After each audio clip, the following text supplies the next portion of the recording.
Hello students, welcome to a dream class. Today we are dealing with the paper BEGC 108. BEGC 108, that is British Literature 18th Century. അപ്പോൾ ഈ പേപ്പറിൽ നമുക്ക് 4 ബ്ലോക്കാണ് പഠിക്കാനുള്ളത്. First block Daniel ഡിഫോ Robinson Crusoe. അതായത് Daniel ഡിഫോ നിങ്ങൾ കേട്ടിട്ടുണ്ടാവും, famous English നോവലിസ്റ്റാണ് Daniel ഡിഫോ. അപ്പോൾ അദ്ദേഹത്തിൻ്റെ റോബിൻസൺ ക്രൂസോ എന്ന നോവൽ, ഈ നോവലാണ് നമുക്ക് ഈ ഫസ്റ്റ് ബ്ലോക്കിൽ നമുക്ക് പഠിക്കാനുള്ളത്. അപ്പോൾ ഈ first block Daniel ഡിഫോ Robinson Crusoe, ഈ ബ്ലോക്കിൽ തന്നെ 4 യൂണിറ്റ് ഉണ്ട്. അതിൽ ആദ്യത്തെ യൂണിറ്റാണ് Daniel ഡിഫോ life and works and Robinson Crusoe. അപ്പോൾ നമുക്ക് ഡാനിയൽ ഡിഫോയെക്കുറിച്ച് കൂടുതലായിട്ട് പഠിക്കാനും അദ്ദേഹത്തിൻ്റെ ലൈഫും അദ്ദേഹത്തിൻ്റെ വർക്ക്സും പിന്നെ മാത്രമല്ല റോബിൻസൺ ക്രൂസോ എന്ന അദ്ദേഹത്തിൻ്റെ നോവലിൻ്റെ സമ്മറി, ഇതാണ് നമ്മൾ ഫസ്റ്റ് യൂണിറ്റിൽ നോക്കാൻ പോകുന്നത്. അപ്പോൾ നമുക്ക് അറിയാം, നമ്മൾ ഡാനിയൽ ഡിഫോ, ഇദ്ദേഹം ഫാദർ ഓഫ് ഇംഗ്ലീഷ് നോവലാണ്. ഇദ്ദേഹത്തെ അറിയപ്പെടുന്നത് ഫാദർ ഓഫ് ഇംഗ്ലീഷ് നോവൽ എന്നാണ്. ഇംഗ്ലീഷ് നോവലിൻ്റെ തുടക്കക്കാരനാണ്. അതായത് ഈ ഇംഗ്ലീഷ് നോവൽ എന്ന ആ ഒരു ലിറ്റററി ജാനറിന് തുടക്കം കുറിച്ച ആളാണ് ഡാനിയൽ ഡിഫോ. അപ്പോൾ നമുക്ക് ഡാനിയൽ ഡിഫോയെക്കുറിച്ച് കൂടുതൽ അറിയാം. ഇദ്ദേഹത്തിൻ്റെ റോബിൻസൺ ക്രൂസോ എന്ന നോവലാണ് ഏറ്റവും ഫേമസ് നോവലാണ് റോബിൻസൺ ക്രൂസോ. അപ്പോൾ അദ്ദേഹത്തിൻ്റെ നമുക്ക് ഈ റോബിൻസൺ ക്രൂസോ എന്ന നോവൽ നോക്കുകയാണെങ്കിൽ ഇതൊരു അഡ്വെഞ്ചർ സ്റ്റോറിയാണ്.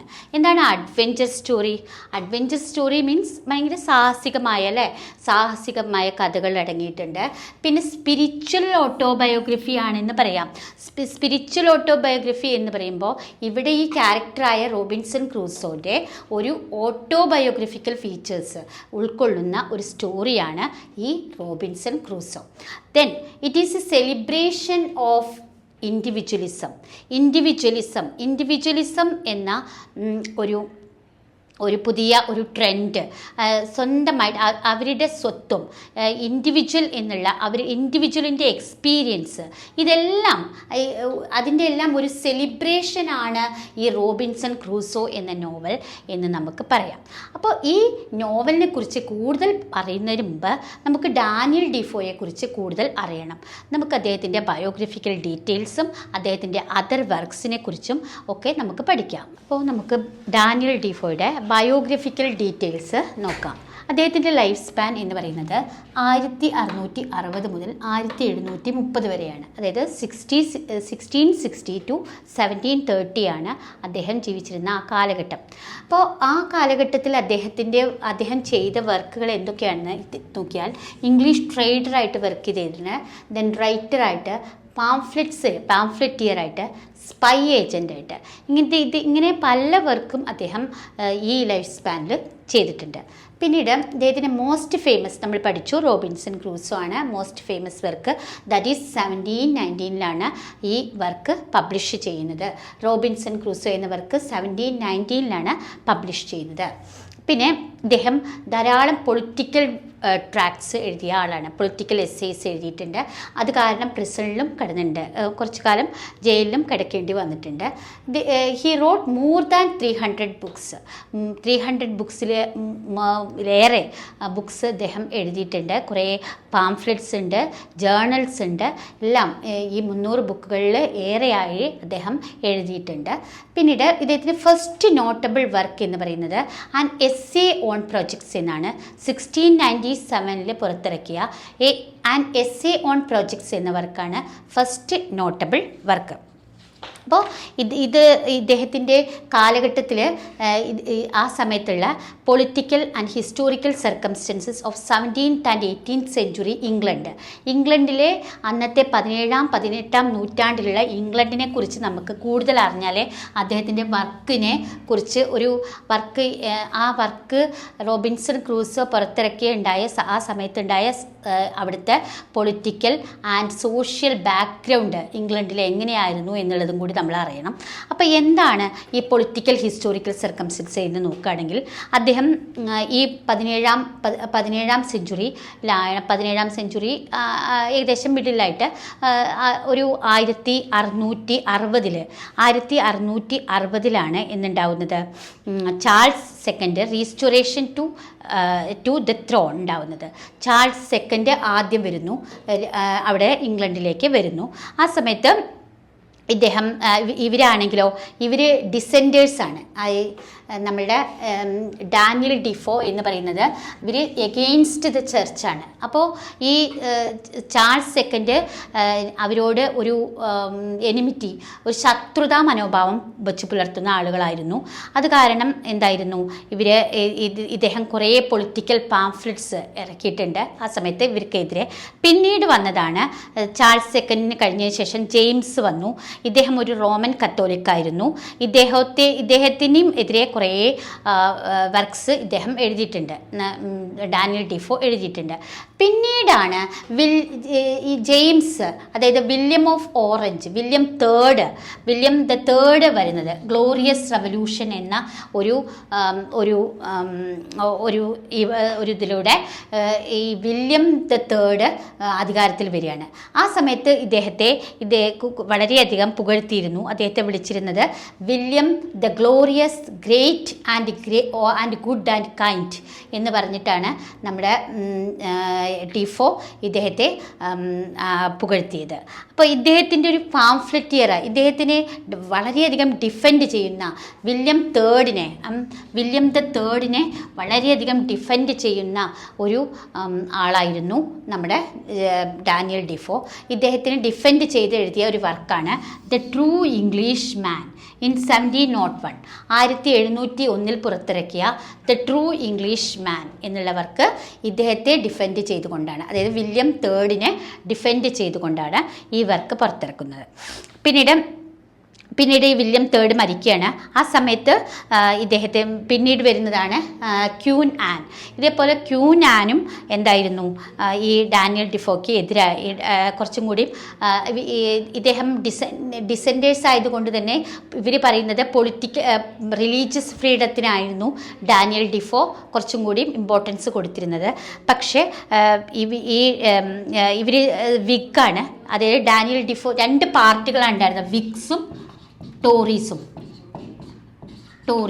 അതിൽ വിഗ്സിലാണ് നമ്മളുടെ ഡാനിയൽ ഡിഫോ പെടുന്നത്. പക്ഷേ ഈ ക്യൂൻ ആൻ ഏതായിരുന്നു, ടോറി എന്നുള്ള പാർട്ടിയായിരുന്നു. അതുകൊണ്ട് തന്നെ ഇവർക്കെതിരെയായിട്ടും കുറേ വർക്ക് എഴുതി ആ സമയത്ത് ഇദ്ദേഹത്തെ പ്രിസണിൽ അടയ്ക്കുന്നുണ്ട്. പ്രിസണിലല്ല, ഇദ്ദേഹത്തെ പബ്ലിക് അബ്യൂസിന് ഒരു 3 ദിവസം പബ്ലിക് അബ്യൂസിന് വിധേയനാക്കപ്പെടുന്നുണ്ട്. അങ്ങനെയൊക്കെയുള്ള ഒരു ബാക്ക്ഗ്രൗണ്ടായിരുന്നു അന്നത്തെ. വളരെയധികം ഒരു പൊളിറ്റിക്കലായി അൺസ്റ്റേബിളായ അവസ്ഥയും സോഷ്യലാണെങ്കിലും എക്കണോമിക്കലാണെങ്കിലും എല്ലാ രീതിയിലും ഒരു ബുദ്ധിമുട്ട് നേരിടുന്ന അവസ്ഥയാണ് ഈ സമയത്ത് ഉണ്ടായിരുന്നത്. ഓക്കെ, ഇനി നമുക്ക് ഡാനിയൽ ഡിഫോയുടെ വർക്ക്സിനെ കുറിച്ചും ഇംഗ്ലീഷ് നോവൽ എങ്ങനെ വന്നു എന്ന്, നമ്മൾക്ക് ഫാദർ ഓഫ് ഇംഗ്ലീഷ് നോവലാണല്ലോ ഡാനിയൽ ഡിഫോ, അപ്പോൾ എങ്ങനെ വന്നു എന്നതിനെക്കുറിച്ചുമാണ് നമുക്ക് പഠിക്കാനുള്ളത്. അപ്പോൾ ഇദ്ദേഹത്തിൻ്റെ മെയിൻ വർക്കായ റോബിൻസൺ ക്രൂസോ കൂടാതെ ഇദ്ദേഹം വേറെ രചിച്ച വർക്ക്സാണ് മോൾ Flanders, then Colonel Jack, then Captain Singleton, then Memories of a Cavalier. ഇതെല്ലാം അദ്ദേഹത്തിൻ്റെ വർക്ക്സാണ്.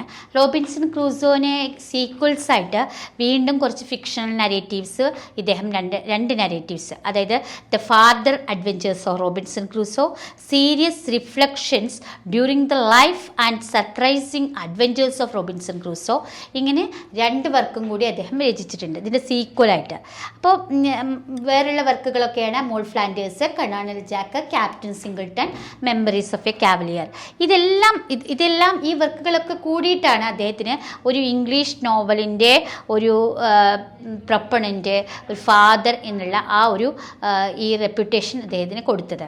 അപ്പോൾ ഈ ഇയാൻ വാട്ട് എന്നുള്ള ഒരു റൈറ്റർ റൈസ് ഓഫ് നോവൽ എന്ന ഒരു വർക്കിൽ ഈ ഇംഗ്ലണ്ടിൽ റിയലിസ്റ്റിക് മോഡ് ഓഫ് റൈറ്റിംഗ് എന്നതിൻ്റെ development, realistic mode of writing writing ഉണ്ടായത് Daniel Defoe, Henry Fielding, then Samuel Richardson.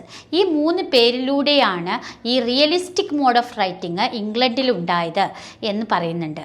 പിന്നീട് നമുക്ക് കാണാം ഈ നോവൽ എന്നുള്ള ഫീച്ചേഴ്സ് ഓഫ് ദി നോവലിൻ്റെ ഫീച്ചേഴ്സ് ഈ നമ്മുടെ ഈ ഇംഗ്ലണ്ടിൽ ഉണ്ടാക്കാൻ കാരണമായ ഫാക്ടേഴ്സാണ് റിയലിസം തുടങ്ങി. കൂടുതൽ റിയൽ ഈവൻസിന് കുറച്ചും കൂടി ഇമ്പോർട്ടൻസ് കൊടുത്തു ഉള്ള ഒരു ട്രെൻഡായിരുന്നു കാരണം മിഡിൽ ക്ലാസിൻ്റെ റൈസ് ഉണ്ടായ സമയത്തുകൊണ്ട് ഒരു കാലഘട്ടമായിരുന്നു അത്.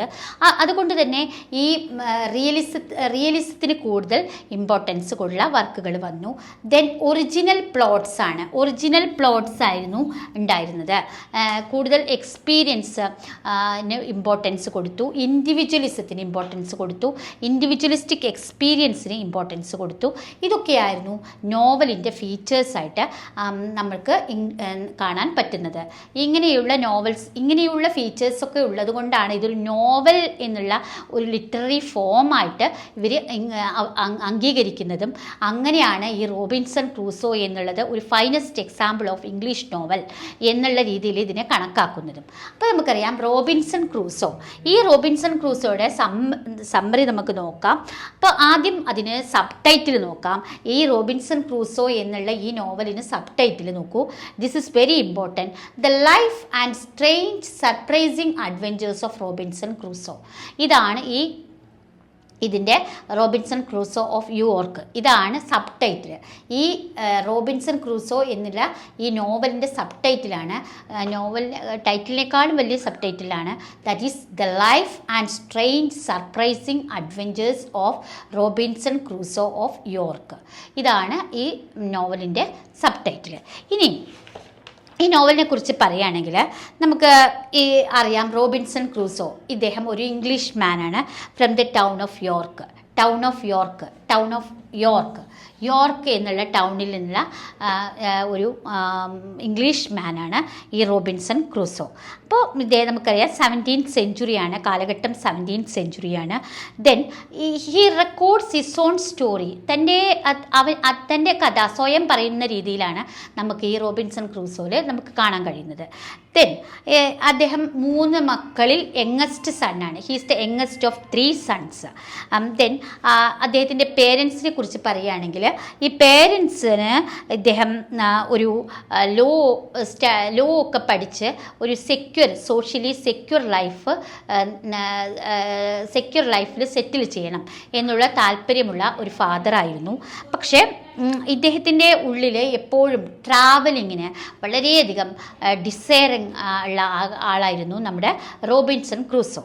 ദെൻ ഇദ്ദേഹം ഈ ട്രാവലിങ്ങിന് വളരെയധികം ആഗ്രഹമുള്ളത് കൊണ്ട് തന്നെ ഇദ്ദേഹം എന്ത് ചെയ്യാണ്, ഇദ്ദേഹം ഒരു അദ്ദേഹത്തിന് ആ ട്രാവലിങ്ങിൻ്റെ ടെംപ്റ്റേഷൻ അടക്കാൻ കഴിയുന്നില്ല.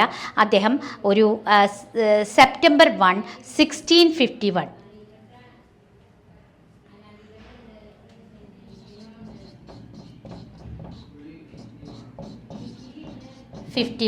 1651 തൻ്റെ ഫ്രണ്ട്സിൻ്റെ കൂടെ ട്രാവലിങ്ങിന് തിരിക്കുകയാണ്. First ട്രാവലിങ്ങിന് voyage സീയിലൂടെ കടലിലൂടെയാണ്. അന്നത്തെ യാത്ര എന്ന് പറയുമ്പോൾ സീ വോയേജാണ് പ്രധാനം. അപ്പോൾ ഇദ്ദേഹം കൂടുതൽ ആഗ്രഹിക്കുന്നത് ഇങ്ങനെയുള്ള കപ്പൽ യാത്രകളാണ്. ഇങ്ങനെ ആദ്യമായി ഫ്രണ്ട്സിൻ്റെ കൂടെ September 1, 1651 with one of his friends അവരെ കൂടെ എങ്ങോട്ടാണ്, on a ship bound for ലണ്ടനിലേക്കുള്ള ഒരു കപ്പലിലേക്ക് ഇദ്ദേഹം കയറുകയാണ്. ഇങ്ങനെയാണ് ഈ നോവൽ സ്റ്റാർട്ട് ചെയ്യുന്നത്. അപ്പോൾ ഈ ബുക്കിനെ കുറിച്ച്, റോബിൻസൺ ക്രൂസോ എന്ന ബുക്കിനെ കുറിച്ച് പറയുകയാണെങ്കിൽ ബൈബിളിന് ശേഷം രണ്ടാമതായിട്ട് ഇത്രയും അധികം ട്രാൻസ്ലേറ്റ് ചെയ്യപ്പെട്ട ഒരു ബുക്കാണ്. ലോകത്തിലെ പല ഭാഷകളിലേക്ക് ട്രാൻസ്ലേറ്റ് ചെയ്യപ്പെട്ട ഒരു ബുക്കാണ് ഈ റോബിൻസൺ ക്രൂസോ. ഇത് കുട്ടികളും കൂടി വായിച്ചിരിക്കേണ്ട ഒന്നാണ് ഈ ബുക്ക്. ദെൻ അപ്പം നമുക്കറിയാം 17ാം നൂറ്റാണ്ടിലാണ് ഈ കപ്പൽ ഈ ഷിപ്രക്കിൻ്റെ കഥയായ റോബിൻസൺ ക്രൂസോ എന്ന നോവൽ എഴുതുന്നത്. അപ്പോൾ ഇത് ഒരു ഷിപ്രക്ക് ഷിപ്പ്റെക്കിൽ നിന്ന് രക്ഷപ്പെട്ട് ഒരു ഡെസേർട്ടഡ് ഐലൻഡിൽ എത്തിപ്പെട്ട ഒരാളുടെ കഥയാണിത്. തൻ്റെ സ്വന്തം കഴിവ് കൊണ്ടും കോൺഫിഡൻസ് കൊണ്ടും മാത്രം അവിടെ 28 വർഷം ഒരു ഡെസേർട്ടഡ് ഐലൻഡിൽ എത്തപ്പെട്ട ഒരു മനുഷ്യൻ്റെ കഥയാണ് ഈ റോബിൻസൺ ക്രൂസോ. അപ്പോൾ എന്താണ് നമുക്ക് നോക്കാം. ഇവിടെ സ്റ്റാർട്ട് ചെയ്യുന്നത് കഥ ചുരുക്കത്തിൽ നമുക്ക് പറയാം. ഇവിടെ ഈ റോബിൻസൺ ക്രൂസോ 3 മക്കളിൽ ഇളയതായിരുന്നു റോബിൻസൺ ക്രൂസോ. ഇദ്ദേഹത്തിൻ്റെ പേരൻസിന് ഇദ്ദേഹം ഒരു ലോയർ ആവണം എന്നുള്ള അംബീഷനായിരുന്നു. പക്ഷേ അതിന് വിരുദ്ധമായിട്ട് ഇദ്ദേഹത്തിന് എപ്പോഴും ഒരു സെയിലർ ആവാനായിരുന്നു, വളരെയധികം സീ വോയേജിന് താല്പര്യമുള്ള ആളായിരുന്നു നമ്മുടെ റോബിൻസൺ ക്രൂസോ. അങ്ങനെ അദ്ദേഹത്തിൻ്റെ സുഹൃത്തിൻ്റെ ക്ഷണപ്രകാരം, അതായത് ഇൻവൈറ്റ് ചെയ്തുകൊണ്ട് ഫസ്റ്റ് കപ്പൽ യാത്ര നടത്തുകയാണ്. ഫസ്റ്റ് കപ്പൽ യാത്ര സെപ്റ്റംബർ 1, 1651 എന്നിലാണ് ഫസ്റ്റ് സീ ജേർണി നടത്തുന്നത്. അപ്പോൾ ഈ ഫസ്റ്റ് സീ ജേർണിയിൽ തന്നെ അദ്ദേഹം സ്റ്റോം ഭയങ്കരമായിട്ട് ഒരു സ്റ്റോം വരുന്നു. അപ്പോൾ ഈ സ്റ്റോം വളരെയധികം സ്റ്റോം വന്നുകൊണ്ട് ഇദ്ദേഹം വിചാരിക്കുകയാണ് ഇത് ഒരു ദൈവത്തിൻ്റെ വാണിംഗ് ആണ്, പേരൻസിനെ അനുസരിക്കാത്തതിൽ ദൈവത്തിൻ്റെ വാണിംഗ് ആണ് എന്നെല്ലാം എന്ന് മനസ്സിൽ വിചാരിക്കുന്നുണ്ട്.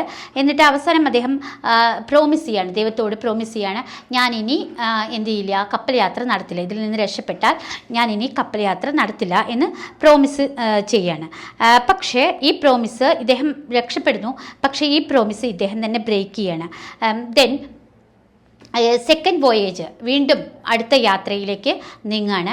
അങ്ങനെ ഈ അടുത്ത യാത്ര എന്ന് പറയുന്നത് ഭയങ്കര ഡിസാസ്ട്രസ് ആവുകയാണ്. കാരണം ഇത് ഒരു കൂട്ടം പൈറേറ്റ്സ്, കപ്പൽ കൊള്ളക്കാർ കടൽ കൊള്ളക്കാർ പൈറേറ്റ്സിനെ പിടിയിലകപ്പെടുകയാണ് അദ്ദേഹം. അങ്ങനെ അവിടെ നോർത്ത് ആഫ്രിക്കൻ ടൗണിൽ ഇദ്ദേഹം ഒരു സ്ലേവായിട്ട് അവിടെ ജീവിക്കുകയാണ്. അങ്ങനെ ഒരു ദിവസം ഇങ്ങനെ ഈ നോർത്ത് ആഫ്രിക്കൻ ടൗണിലാണ് ഇദ്ദേഹം പെടുന്നത്. സെക്കൻഡ് വോയേജിലാണ് ഇദ്ദേഹത്തെ പൈറേറ്റ്സ് ക്യാപ്ചർ ചെയ്യുന്നത്. അവിടെ വെച്ച് ഇദ്ദേഹം ഒരു സ്ലേവ് ബോയിനെ കണ്ടുമുട്ടുന്നുണ്ട്. അത് വൺ ഓഫ് ദ ക്യാരക്ടറാണ് ഈ സ്റ്റോറിയിൽ. സൂറി എന്ന് പറഞ്ഞാൽ സൂറി എന്നൊക്കെ പറയാം. സൂറി എന്ന് പറഞ്ഞ ഒരു സ്ലേവ് ബോയിനെ മീറ്റ് ചെയ്യണം. അപ്പോൾ ഈ ബോയിൻ്റെ കൂടെ ഇദ്ദേഹം ഒരു ഫിഷിങ്ങിന് പോകുമ്പോൾ ഒരു കപ്പൽ, അതായത് വേറെ ഒരു പോർച്ചുഗീസ് ക്യാപ്റ്റൻ ഇവരെ കാണുന്നു. ഇവരെ കണ്ടിട്ട് എന്ത് ചെയ്യുന്നു, ഇദ്ദേഹത്തെ രക്ഷിക്കുകയാണെങ്കിൽ ഈ സ്ലേവ് ബോയിനെ അദ്ദേഹത്തിന് വിൽക്കുകയാണെങ്കിൽ ഇദ്ദേഹത്തെ രക്ഷിക്കാമെന്ന് പറയാണ്. അങ്ങനെ അവസാനം ക്രൂസോ പറയാണ്, okay, he agrees to sell him on the condition that captain will set him free after 10 years. ഒരു 10 വർഷം കഴിഞ്ഞാൽ ക്യാപ്റ്റൻ അവനെ എന്ത് ചെയ്യും, വിട്ടയക്കും എന്നുള്ള ഒരു കണ്ടീഷനിൽ അദ്ദേഹത്തിന് ആ സൂറിയെ സെല്ല് ചെയ്യാണ്. എന്നിട്ട് ഇദ്ദേഹം ബ്രസീലിലേക്ക് ഇദ്ദേഹത്തെ കൊണ്ടുപോവാണ്. അങ്ങനെ ബ്രസീലിലേക്ക് കൊണ്ടുപോയിട്ട് അവിടെ വെച്ച് ഇദ്ദേഹം വളരെ ഒരു ടൊബാക്കോ പ്ലാന്റേഷൻ, നല്ല ടൊബാക്കോ പ്ലാന്റേഷൻ ഓണറായിട്ട് ഒരു ഗുഡ് ഫോർച്യൂൺ ഉണ്ടാക്കുന്നു, ഫിനാൻഷ്യലി സക്സസ്ഫുൾ ആകുന്നു. അതിനുശേഷം പിന്നീടും ഇദ്ദേഹം എന്ത് ചെയ്യാണ്, വീണ്ടും ഒരു സ്ലേവ് ഗ്യാതറിങ് എക്സ്പെഡീഷൻ, കുറച്ചുകൂടി ഈ അടിമകളെ കൊണ്ടുവരാൻ വേണ്ടിയിട്ട് ഇദ്ദേഹം വീണ്ടും എവിടേക്കാണ് യാത്ര തിരിക്കുന്നത്, വെസ്റ്റ് ആഫ്രിക്കയിലേക്ക് ഒരു കപ്പലിൽ യാത്ര തിരിക്കുകയാണ് വെസ്റ്റ് ആഫ്രിക്കയിലേക്ക്. അപ്പോൾ ഈ യാത്രയിൽ വെച്ചിട്ട് ഇദ്ദേഹത്തിന് ഷിപ്പ്റെക്ക് ഉണ്ടാവുകയാണ്. ഈ ഷിപ്പ്റെക്കിൽ എല്ലാവരും മരിച്ചു പോകുന്നു. He was only the survivor. അദ്ദേഹം മാത്രമാവുന്നു ഈ ട്രിനിഡാഡ് എന്ന ഒരു സ്ഥലത്ത്, ഒരു ഐലൻഡാണ്, അവിടെ ആണ് ഈ ഷിപ്പ്റെക്ക് ഉണ്ടാവുന്നത്. ആ ഐലൻഡിൻ്റെ അടുത്ത് ആ കോസ്റ്റിലെത്തുമ്പോൾ ആ കോസ്റ്റിൽ വെച്ചിട്ട് ഇദ്ദേഹം ഐലൻഡിലെത്തുന്നു. ആ ഐലൻഡിൽ ഇദ്ദേഹം മനസ്സിലാക്കുന്നു താൻ മാത്രമാണ് ഈ ഒരു ഓൺലി സർവൈവർ. ഇവിടെ ഒരു മനുഷ്യവാസമില്ലാത്ത ദ്വീപാണ്. അവിടെ ഒറ്റയ്ക്ക് ജീവിതം ആരംഭിക്കുകയാണ്. എന്നിട്ട് അവിടെ സ്വന്തമായി വീടുണ്ടാക്കുകയാണ്. ഇദ്ദേഹത്തിന് അവിടെ അദ്ദേഹം ഒരു ഹൗ ടു സ്പ്രൗട്ട് ഗ്രെയിൻസ്, എങ്ങനെയാണ് ഗ്രെയിൻസ് സ്പ്രൗട്ട് ചെയ്യുക, അതുമാത്രമല്ല കുറച്ച് ഒരു ഫോർട്രസ് പോലെ, ഒരു കോട്ട പോലെ അവിടെ ഉണ്ടാക്കുന്നു. അദ്ദേഹം തൻ്റെ ഡെയിലി ആക്ടിവിറ്റീസ് റെക്കോർഡ് ചെയ്യുന്നു. ഒരു ക്രോസിൽ അദ്ദേഹത്തിൻ്റെ അറൈവൽ ഡേറ്റ് കാർസ് ചെയ്യുന്നു. സെപ്റ്റംബർ 1, 1659 എന്നുള്ള ഒരു ഡേറ്റ് അദ്ദേഹം അവിടെ എഴുതുന്നു. അദ്ദേഹം വന്ന ഡേറ്റ് എഴുതുന്നു. പിന്നെ അദ്ദേഹം മാത്രമല്ല ട്രെയിൻ ചെയ്യുന്നു, പെറ്റ് പാരറ്റിനെ ട്രെയിൻ ചെയ്യുന്നു, ഗോട്ടിനെ പെറ്റാക്കി വളർത്തുന്നു. അങ്ങനെ അദ്ദേഹത്തിൻ്റെ സ്കിൽസ്, എല്ലാത്തിലുമുള്ള സ്കിൽസ് അദ്ദേഹം അവിടെ കാണിക്കുകയാണ്. ബാസ്ക്കറ്റ് വീവിങ് ഉണ്ട്, ദെൻ ബ്രെഡ് മേക്കിംഗ്, എല്ലാ സ്കിൽസും അദ്ദേഹം അവിടെ യൂട്ടിലൈസ് ചെയ്യുന്നു. അങ്ങനെ അദ്ദേഹം അവിടെ ഒരു വലിയ അവിടുന്ന് ഒരു കപ്പലിൻ്റെ ഒരു മരത്തിൻ്റെ അതുകൊണ്ട് ഒരു ചെറിയ തോണി ഉണ്ടാക്കുകയാണ്. പക്ഷേ അത് അദ്ദേഹത്തിന് മനസ്സിലാക്കുകയാണ് ഇത് കടലിലേക്ക് കൊണ്ടുപോകാൻ പറ്റില്ല എന്ന് മനസ്സിലാക്കുക. കുറച്ചും കൂടി ചെറിയ ഒരു ബോട്ട് ഉണ്ടാക്കിയിട്ട് ഏകദേശം അദ്ദേഹം 12 വട്ടം ആ കപ്പലിൻ്റെ റിമൈൻസിലേക്ക് പോകുന്നുണ്ട്. അവസാനം ഈ കപ്പലിൻ്റെ റിമൈൻസ് മുങ്ങിപ്പോകുന്നവരെ അദ്ദേഹം ഈ കപ്പലിൻ്റെ റിമൈൻസിലേക്ക് പോയി വരുന്നുണ്ട്. പിന്നീട്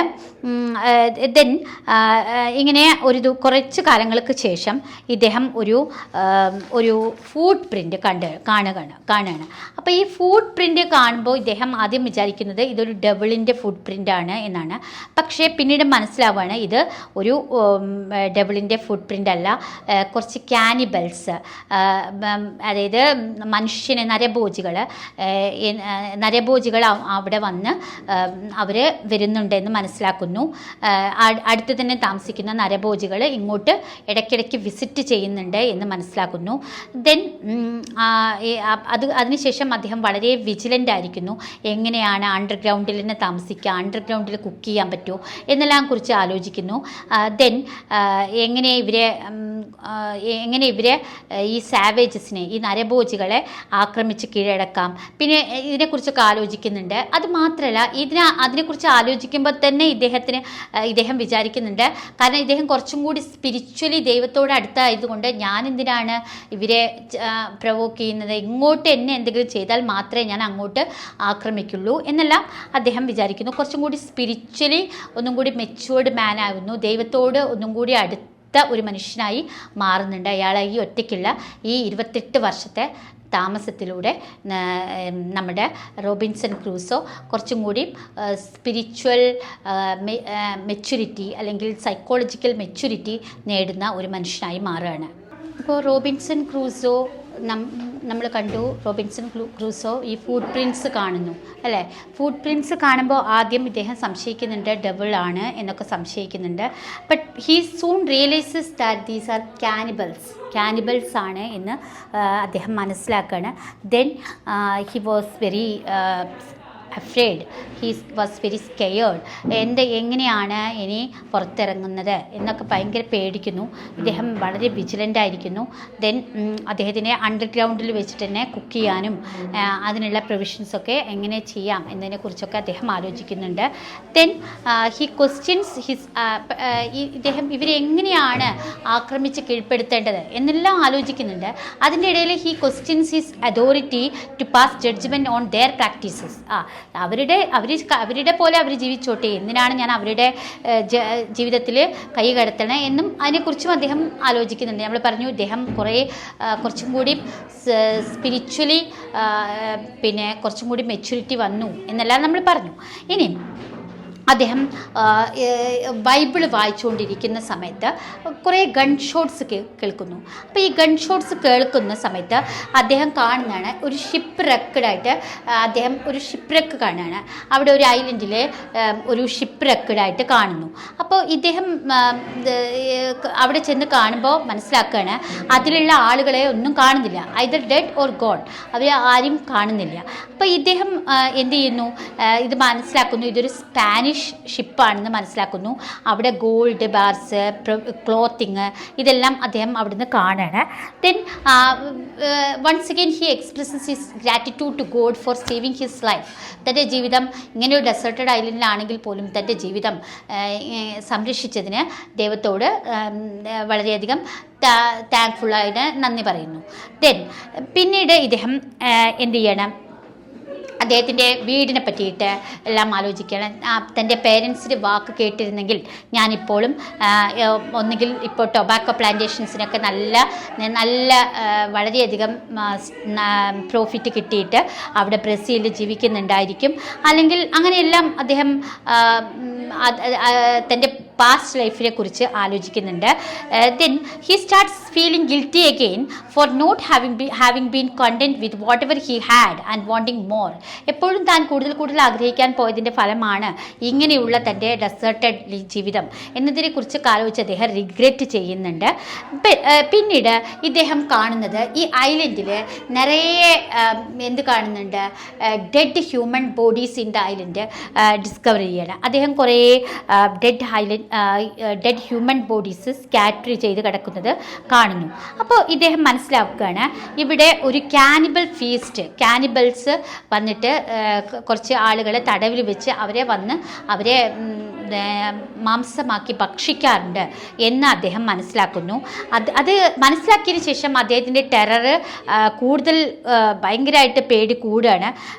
അദ്ദേഹം പിന്നീട് ഒരു 30ഓളം കാനിബൽസ് ഒരു ഷോറിലേക്ക് തങ്ങളുടെ വിക്ടിംസിനെയും കൊണ്ടുവരുന്നത് കാണുകയാണ്. അപ്പോൾ ഇദ്ദേഹം എന്ത് ചെയ്യുന്നുണ്ട്, അതിൽ ഒരു വിക്ടിമിനെ സ്ലോട്ടർ ചെയ്യുന്ന സമയത്ത് ഈ വിക്ടിം ഓടിയിട്ട് ക്രൂസോയുടെ ഹോമിലേക്ക് വരുന്നു. ക്രൂസോ ഇവരെ സംരക്ഷിക്കുന്നു. മറ്റ് കുറച്ച് കാനിബൽസിനെ കുറച്ച് അറ്റാക്ക് ചെയ്തിട്ട് ഇഞ്ചേർഡ് ആക്കുന്നു. കുറച്ച് പേരെ തോൽപ്പിക്കുന്നു. എങ്ങനെയാണെങ്കിലും ഇദ്ദേഹം കുറച്ച് ഒരു പ്രിസണറെ, ഒരു വിക്ടിമിനെ കാനിബൽസിൻ്റെ അടുത്ത് നിന്ന് സംരക്ഷിക്കുന്നു. അപ്പോൾ ഈ വിക്ടിമിൻ്റെ പേരാണ് ഫ്രൈഡേ. ഇദ്ദേഹം കൊടുക്കുന്ന പേരാണ്, റോബിൻസൺ ക്രൂസോ കൊടുക്കുന്ന പേരാണ് ഫ്രൈഡേ എന്നുള്ള പേര് കൊടുക്കുന്നു. എന്നിട്ട് കാരണം ഫ്രൈഡേ ആണ് ഇദ്ദേഹത്തെ റെസ്ക്യൂ ചെയ്ത ദിവസം, അതുകൊണ്ടാണ് ഫ്രൈഡേ എന്നുള്ള പേര് കൊടുക്കുന്നത്. എന്നിട്ട് Crusoe teaches him few English words and basic manners of Christian religion and fundamentals of Christian philosophy. ഇതെല്ലാം ഇദ്ദേഹത്തെ പഠിപ്പിക്കുന്നു, പഠിപ്പിക്കുന്നു. ഫ്രൈഡേ ഒരു നേറ്റീവാണ്, ഐലൻഡിലെ അടുത്തുള്ള ഒരു ഐലൻഡിലെ നേറ്റീവാണ്. അവനെ ഇംഗ്ലീഷ് വേർഡ്സ് പഠിപ്പിക്കുന്നു. പിന്നെ ഇങ്ങനെ കുറച്ച് കാര്യങ്ങളൊക്കെ ഫണ്ടമെൻ്റൽസ് ഓഫ് ക്രിസ്ത്യൻ ഫിലോസഫി എല്ലാം പഠിപ്പിക്കുന്നു. അപ്പോൾ ഫ്രൈഡേ പറയുന്നു, ഇദ്ദേഹത്തോട് പറയാണ്, ഈ കാനിബൽസ് ഡിസ്റ്റിങ്ക്റ്റ് ഗ്രൂപ്പായിട്ട് കുറേ ഗ്രൂപ്പ്സ് ഉണ്ട്. അതിൽ ഇവർ എന്ത് ചെയ്യാണ്, ഈ മറ്റുള്ള ഗ്രൂപ്പിലെ എനിമീസിനെ അവർ എന്ത് ചെയ്യുന്നു, എനിമീസിൻ്റെ ഫ്ലഷാണ് അവർ കൺസ്യൂം ചെയ്യുന്നത് എന്ന് മനസ്സിലാക്കി കൊടുക്കണം. ഈ കാനിബൽസ് ആണ് നേരത്തെ ക്രൂസോ കണ്ട ഷിപ്രക്കിലുള്ള സ്പാനിയാർഡ്സിനെ റെസ്ക്യൂ ചെയ്തത്. അവർ അടുത്ത സ്ഥലത്ത് തന്നെയുണ്ട്, ഇവരുടെ അടുത്ത് തന്നെയാണ് താമസിക്കുന്നത് എന്നെല്ലാം പറഞ്ഞ് മനസ്സിലാക്കി കൊടുക്കണം. അപ്പോൾ ഫ്രൈഡേ തൻ്റെ നാട്ടിലേക്ക് പോകണം, തൻ്റെ വീട്ടിലേക്ക് പോകണം, തന്നെ ആളുകളെ കാണണം എന്നെല്ലാം പറയുന്നു. പക്ഷേ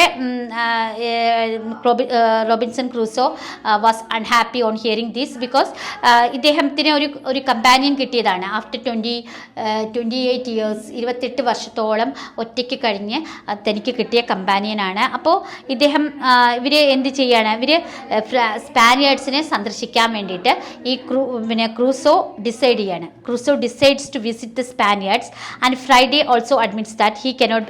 ഫ്രൈഡേയും പറയാണ് തനിക്ക് ക്രൂസോയെ വിട്ടുപിരിയാൻ കഴിഞ്ഞില്ല. അങ്ങനെ ഇവർ രണ്ടുപേരും കൂടി ഒരു ബോട്ടൊക്കെ ഉണ്ടാക്കിയിട്ട് ഈ കാനിബൽസിൻ്റെ ഐലൻഡ് സന്ദർശിക്കാൻ പോവാണ്. അപ്പോൾ പക്ഷേ അവർ പോകുന്നതിന് മുമ്പ് അവർ മനസ്സിലാക്കുന്നു തങ്ങളുടെ ഐലൻഡിൽ തന്നെ ഏകദേശം 21ഓളം കാനിബൽസ് വന്നിരിക്കുന്നു. ഇപ്പോൾ കാനിബൽസിൻ്റെ അടുത്ത് 3 വിക്ടിംസ് ഉണ്ട്. ആ വിക്ടിംസിൽ ഒന്ന് ഒരു യൂറോപ്യനാണ്. അവൻ്റെ വസ്ത്രം കണ്ട് മനസ്സിലാക്കുന്നു. ദെൻ ഈ കാനിബൽസിനെ ക്രൂസോയും ഫ്രൈഡേയും കൂടി കൊല്ലുകയാണ്. ഇവരെ ഈ ക്യാപ്റ്റീവ്സിനെ റിലീസ് ചെയ്യാണ്. അതിൽ ഒന്ന് ഫ്രൈഡേയുടെ ഫാദർ തന്നെയാണ്, ഒരു ക്യാപ്റ്റീവ് ഫ്രൈഡേയുടെ ഫാദർ ആവുന്നു, ഒന്ന് ഒരു സ്പാനിയാർഡ് ആവുന്നു. അങ്ങനെ രണ്ടുപേരും അവരെ രക്ഷിക്കുന്നു. അങ്ങനെ എല്ലാവരും കൂടി ക്രൂസോയുടെ ഷെൽട്ടറിലേക്ക് ചെന്ന് അവിടെ ആ ഡ്വെല്ലിങ്ങിലേക്ക് ഹൗസിലേക്ക് ചെന്ന് അവിടെ ഫുഡ് ആൻഡ് ഷെൽട്ടറൊക്കെ ക്രൂസോ പ്രൊവൈഡ് ചെയ്യുന്നു. എല്ലാവരെയും ക്രൂസോ തൻ്റെ കമ്മ്യൂണിറ്റിയിലേക്ക് വെൽക്കം ചെയ്യുന്നു. Then he sends Friday and his father to explore the island nearby. അടുത്തുള്ള ഐലൻഡിനെ എക്സ്പ്ലോർ ചെയ്യാൻ വേണ്ടിയിട്ട് ഫ്രൈഡേയും ഫാദറേയും അയക്കുന്നു. അപ്പോൾ ഇവിടെ ആ സമയത്താണ് അവിടേക്ക് ഒരു ഇംഗ്ലീഷ് ഷിപ്പ് വരുന്നു. ഈ ഇംഗ്ലീഷ് ഷിപ്പിൽ ഏകദേശം ഒരു 11 ആളുകൾ 3 പ്രിസണേഴ്സിനെയും കൊണ്ടാണ് ഈ ബോട്ടിൽ ഓൺ ഷോറിലേക്ക് വരുന്നു. അപ്പോൾ ഇതിൽ ഈ 9 ആളുകൾ ഈ ഐലൻഡ് കാണാൻ വേണ്ടി പോകുന്നു. 2 ആളുകൾ 11 ആളുണ്ട്, 2 ആളുകൾ ഈ പ്രിസണേഴ്സിൻ്റെ കൂടെ നിൽക്കുന്നു. അപ്പോൾ ഈ 2 ആളുകളെ ഫ്രൈഡേയും ക്രൂസോയും കൂടി അറ്റാക്ക് ചെയ്യുന്നു. അങ്ങനെ അവരെ ഡിഫീറ്റ് ചെയ്തിട്ട് ഈ പ്രിസണേഴ്സിനെ റിലീസ് ചെയ്യണം. അപ്പോൾ ഇതിൽ ഒന്ന് ക്യാപ്റ്റൻ ഓഫ് ദ ഷിപ്പ് ആവുന്നു. ക്യാപ്റ്റൻ ഓഫ് ദ ഷിപ്പിന് ഈ ലഹളക്കാരെ, ഈ 11 ആളുകളും ലഹളക്കാരാണ്. ലഹള കൂടിയിട്ട് ക്യാപ്റ്റനെ ബന്ദിയാക്കിയതാണ്. അപ്പോൾ ഇവരെ എന്ത് ചെയ്യാണ്, ഈ ക്രൂസോ പറയാണ് എങ്ങനെയാണെങ്കിൽ ഈ മ്യൂട്ടിനി, ഈ ലഹളക്കാരെ സറണ്ടർ ചെയ്യിക്കുകയാണെങ്കിൽ തങ്ങളെ രക്ഷിക്കുകയാണെങ്കിൽ മാത്രം അവരെ സഹായിക്കാം എന്നുള്ള വാക്ക് കൊടുക്കുകയാണ്. അങ്ങനെ ക്രൂസോ എന്ത് ചെയ്യുന്നു, ഈ മറ്റുള്ള ആളുകളോട് ഈ കപ്പൽ പിടിച്ചെടുക്കാൻ പറഞ്ഞ് അങ്ങനെ ക്യാപ്റ്റൻ ഈ ക്രൂസോയ്ക്ക് നന്ദി പറഞ്ഞുകൊണ്ട് എന്ത് ചെയ്യുന്നു, ഈ ഷിപ്പിലേക്ക് തിരിച്ച് ക്യാപ്റ്റനായി കയറി അദ്ദേഹത്തിന് കുറേ ഗിഫ്റ്റുകളെല്ലാം കൊടുക്കുന്നു. തിരിച്ച് ഫ്രൈഡേയെയും പിന്നെ നമ്മുടെ ക്രൂസോയും ബാക്ക് ടു ഇംഗ്ലണ്ടിലേക്ക് തിരിച്ച് ആക്കാം എന്ന് പറയുന്നു. അങ്ങനെയാണ് ഓൺ ഡിസംബർ 19 1686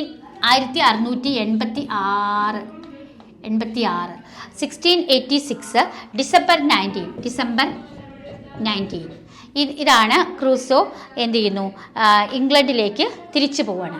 ഈ തിരിച്ചു പോയിട്ട് അവിടെ എന്ത് ചെയ്യുന്നു, ഈ ലഹളക്കാരെ മ്യൂട്ടിനീസിനെ അവിടെ തന്നെ ഉപേക്ഷിച്ച് ആ ഡെസേർട്ടഡ് ഐലൻഡിൽ ഉപേക്ഷിച്ചിട്ടാണ് ഇവർ വരുന്നത്. അങ്ങനെ ഇംഗ്ലണ്ടിൽ എത്തിക്കഴിയുമ്പോൾ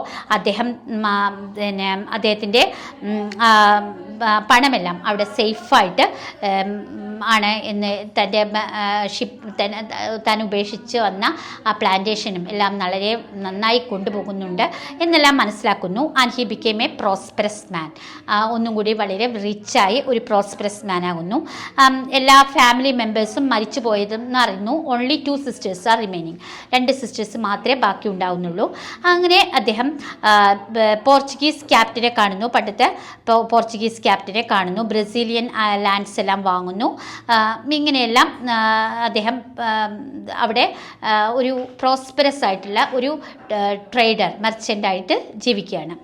പിന്നീട് ഇംഗ്ലണ്ടിൽ എത്തിയതിന് ശേഷം അദ്ദേഹം മനസ്സിലാക്കുകയാണ് തൻ്റെ പ്ലാന്റേഷൻസ് എല്ലാം വളരെ ഫോർച്യൂൺ തന്നിട്ടുണ്ട് എന്നെല്ലാം മനസ്സിലാക്കുന്നു. പിന്നെ വീണ്ടും അദ്ദേഹം മാരി ചെയ്യുന്നു. 3 ചിൽഡ്രൻ ഉണ്ട്. പക്ഷേ അദ്ദേഹത്തിൻ്റെ വൈഫ് പെട്ടെന്ന് മരിക്കുകയാണ്. പിന്നീട് ഇദ്ദേഹം ഈസ്റ്റ് ഇൻഡീസിലേക്ക്, അദ്ദേഹത്തിൻ്റെ ട്രാവലിങ്ങിനുള്ള മോഹം അവസാനിക്കുന്നില്ല.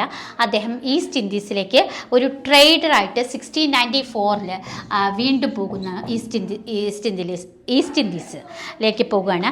And he revisits. എങ്ങോട്ടാണ് പോകുന്നത്? ഈസ്റ്റ്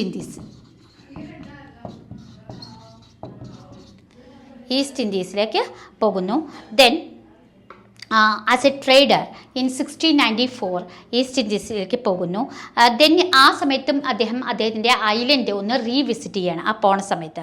അപ്പോൾ അദ്ദേഹം മനസ്സിലാക്കുകയാണ് ഈ ഐലൻഡ് ഇപ്പോൾ no more a deserted island, it has become a colony, ഒരു ഫ്ലറിഷിങ് കോളനി ആയിട്ടുണ്ട്. അവിടെ കുറേ ലഹളക്കാർ ഉപേക്ഷിച്ചിട്ടാണല്ലോ പോകുന്നത്.